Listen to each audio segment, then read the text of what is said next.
Hello, I'm Sue Anderson. I'd like to read two short extracts from Connections in the Horse, translated from the German Zusammenhänge im Pferd by Julie von Bismarck. Julie is an equine osteopath who writes part memoir and part practical advice for riders and horse owners. Equestrianism used to be a pretty exclusive club, for the simple reason that riding, with all the training, tack and equipment it entails, not forgetting the horses, cost an awful lot of money.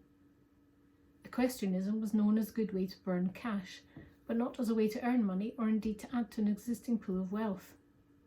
This applied to riding instructors, whose job involved responsibility for the stables, including the care of the horses, and to saddlers, who upholstered not only the saddles of high society, but also its sofas and armchairs, and also to blacksmiths, who not only shod the horses, but also made the wrought iron gates and fences of the estates where the animals grazed. But when equestrianism became the mass participation sport of horse riding, all of this suddenly changed. Riding went from a national necessity, think mounted cavalry, or an expensive hobby, to an industry in its own right, something you could earn a crust from, or even a decent living. Suddenly there were masses of people who wanted to ride, and of course they all needed horses and farriers and instructors and saddlers. Suddenly there were blacksmiths, instructors and saddlers who only shod horses, only taught riders, and only upholstered saddles as their full-time jobs. Breeders too, of course, saw their sales increase, and new occupations sprang up in the niches of this trend. People, for example, who made their living solely from training and selling horses. None of this was necessarily a bad thing. It's just that this rush to ride made the existing complexities of rider and horse training too time-consuming. Training was too difficult and or too strenuous for the prospective riders, and too expensive for the horse sellers, who by now were mostly identical with the trainers. The sooner you could get a horse into competition, the sooner you could use it to make money. The sooner a horse mastered its exercises or jumped impressive heights, the sooner it could be sold and the higher the price. The sooner you could rack up successes for a satisfied student, the more new students would come knocking on your door, which in turn meant more money.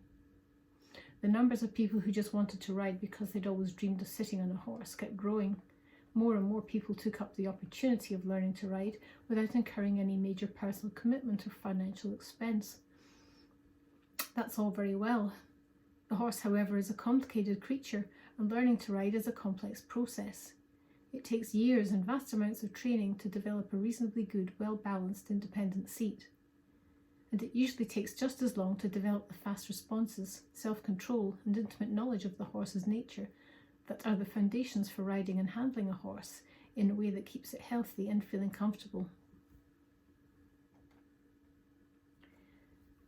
Some time ago, I was giving riding lessons to a friend's 5-year-old daughter on her pony that was actually still much too big for her. When for the umpteenth time the pony tried to cut the corners, I told her to go ahead and give it a thump with her inside leg so it would stay out on the track. She looked at me in horror. "No," she said firmly. Astonished, I asked why not.